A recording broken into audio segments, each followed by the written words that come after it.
Okay, सो अपने पास एक question है जहाँ पे अपने को दिया है f of x is equals to box of x by four.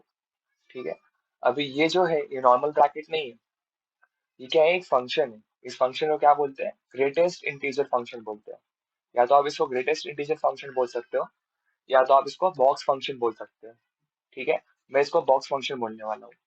ठीक है, अब सबसे पहले इसका मतलब क्या होता है पहले वो समझते हैं। जब कभी भी ऐसा बॉक्स रहेगा, बॉक्स फंक्शन रहेगा या ग्रेटेस्ट इंटीजर फंक्शन रहेगा, तो उसका मीनिंग क्या होता है पहले वो समझ के लेते हैं। ठीक है, सपोज मेरे पास एक नंबर लाइन है। ये मेरे पास सपोज एक नंबर लाइन है।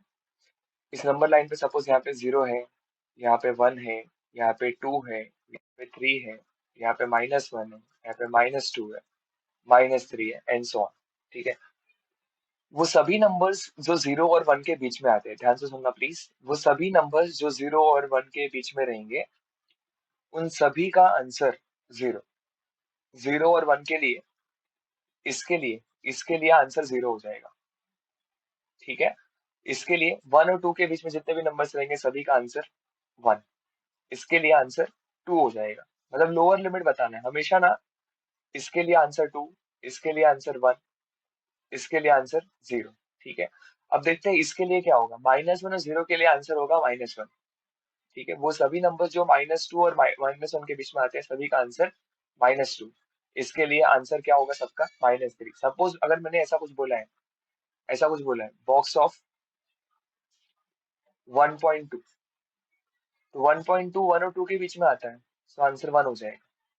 1.3 रहेगा तो भी 1, 1.9 है तो भी 1, 1.8 है तो भी 1, 1.81 है तो भी 1, 1.87 है तो 1।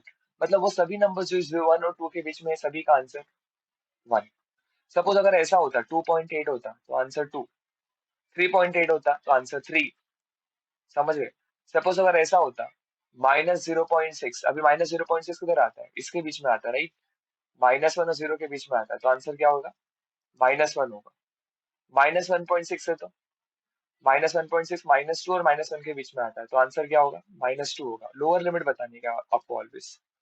ठीक है, सपोज अगर ऐसा होता माइनस के बजाय प्लस होता, सपोज 1.6 होता, 1.6 1 और 2 के बीच में आता है, तो आंसर क्या हो जाता? फिर 1 हो जाता। आई होप आपको समझ आ रहेगा। ठीक है, तो इस तरीके से हम लोग ग्रेटेस्ट इंटीजर फंक्शन का वैल्यू बताते हैं। अच्छा, by the way greatest integer, ये जो वैल्यू है, ये इंटीजर का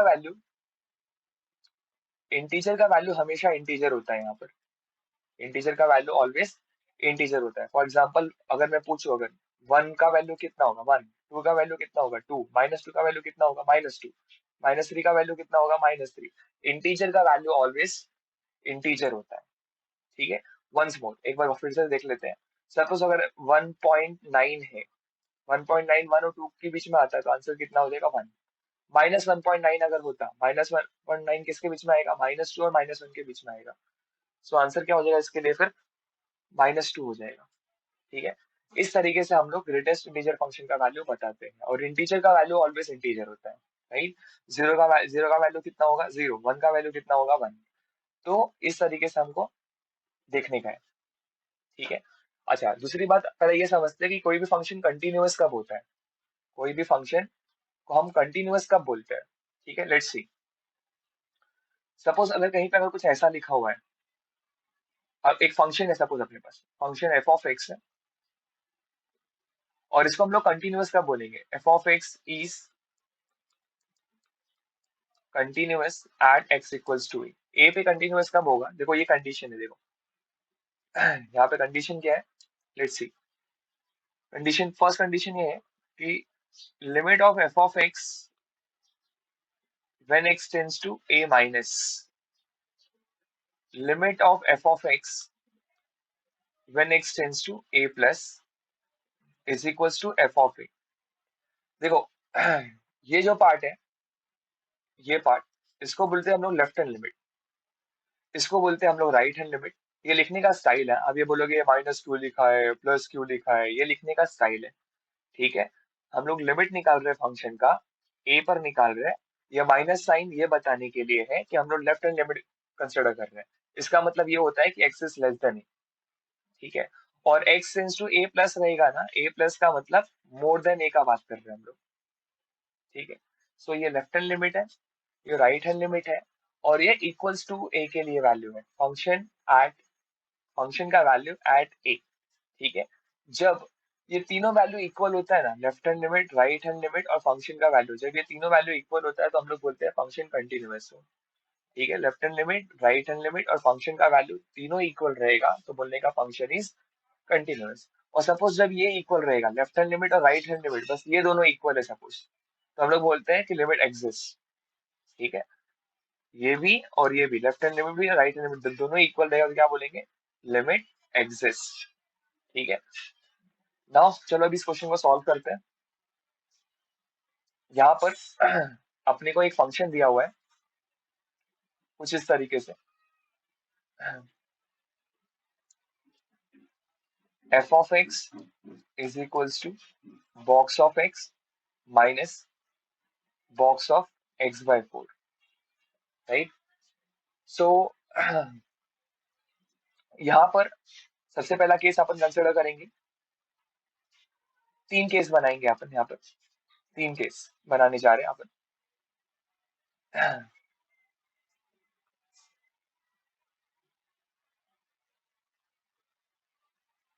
ओके। पहला केस अपन कंसिडर करेंगे इक्वल्स टू ए के लिए, दूसरा केस कंसिडर करेंगे अपन लेस देन ए के लिए, और तीसरा केस कंसिडर करेंगे अपन ग्रेटर देन ए के लिए। ठीक है। इक्वल्स टू ए के लिए देखते हैं क्या वैल्यू मिलता है अपने को। ठीक है। सो अगर अपन यहाँ पर इक्वल्स टू ए मतलब इक्वल्स टू 4 पे वैल्यू निकाल रहे हैं ना, तो इक्वल्स टू 4 के लिए देखेंगे, लेस देन 4 के लिए देखेंगे और ग्रेटर देन 4 के लिए देखेंगे अपन। ओके। सो अगर हम लोग यहाँ पे 4 पुट करें, 4 इंटीजर, 4 इंटीजर है, इंटीजर का वैल्यू क्या होता है, इंटीजर, तो यहाँ पे आएगा 4, और यहाँ पे अगर 4 लिखेंगे तो 4 4 कैंसिल होगा और 1 मिलेगा अपने को, तो मतलब 4 माइनस 1 मिलेगा, विच विल गेट 3। मतलब 4 पे वैल्यू कितना मिल रहा है, 3 मिल रहा है। ठीक है। और चलो अभी यहाँ पे कंसिडर करते हैं, यहाँ पे देखते हैं, अगर हम लोग यहाँ पे 4 से लेस देन 4 कंसिडर कर रहे हैं अभी, यहाँ लेस देन 4, लेस देन 4 का मतलब क्या हुआ, लेस देन 4 का मतलब वैल्यू किसके बीच में होगा, 3 और 4 के बीच में होगा। ठीक है। x का वैल्यू लेस देन 4 मतलब 3 और 4 के बीच में होगा, और 3 और 4 के बीच में रहेगा तो बॉक्स वैल्यू कितना आएगा, 3 मिलेगा आपको। ठीक है। जब आप यहाँ पे लेस देन 4 वैल्यू पुट करोगे, सी अगर x का वैल्यू, अगर x का वैल्यू 4 से कम है, अगर x का वैल्यू 4 से कम है तो x बाय 4 का वैल्यू 1 से कम होगा, ये वैल्यू किससे कम होगा, 1 से कम होगा, 1 से कम होने का मतलब 0 और 1 के बीच में होगा, तो ये बॉक्स का वैल्यू 0 और 1 के बीच में है तो वैल्यू कितना हो जाएगा, 0 हो जाएगा। 3 माइनस 0 कितना मिलेगा आपको, 3। आई होप आपको समझा रहेगा, लेट मी रिपीट। यहाँ पे हम लोग लेस देन 4 कंसिडर कर रहे हैं, लेस देन 4 के लिए ये वैल्यू कितना हो जाएगा, 3, और क्योंकि x 4 से कम है तो x बाय 4 1 से कम छोटा होगा, तो ये 1 से कम है मतलब 0 हो जाएगा, फिर 3 माइनस 0 3 मिलेगा आपको। ठीक है। लेफ्ट हैंड लिमिट कितना मिल रहा है, 3 मिल रहा है। ठीक है।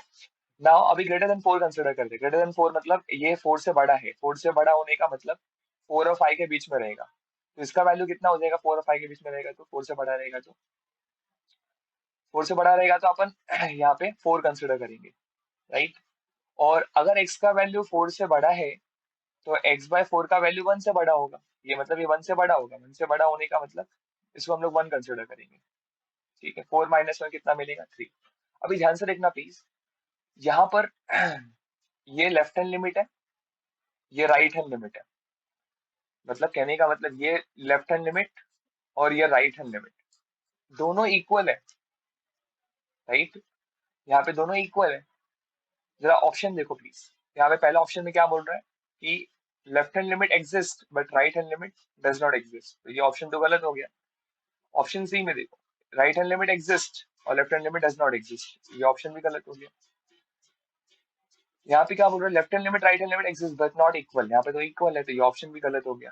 अभी बचा क्या, ऑप्शन सी। यहाँ पे देखो ना, तीनों वैल्यू इक्वल है, left hand limit, right hand limit और फंक्शन का वैल्यू, यहाँ पे तीनों वैल्यू इक्वल है, तो हम लोग क्या बोल सकते हैं, हम लोग बोल सकते हैं कि फंक्शन इज कंटिन्यूअस। कंटिन्यूअस का मतलब यही होता है, left hand limit, right hand limit, function का वैल्यू तीनों इक्वल होना चाहिए, तो हम लोग क्या बोलते हैं, फंक्शन इज कंटिन्यूअस, तो यहाँ पे फंक्शन कंटिन्यूअस है।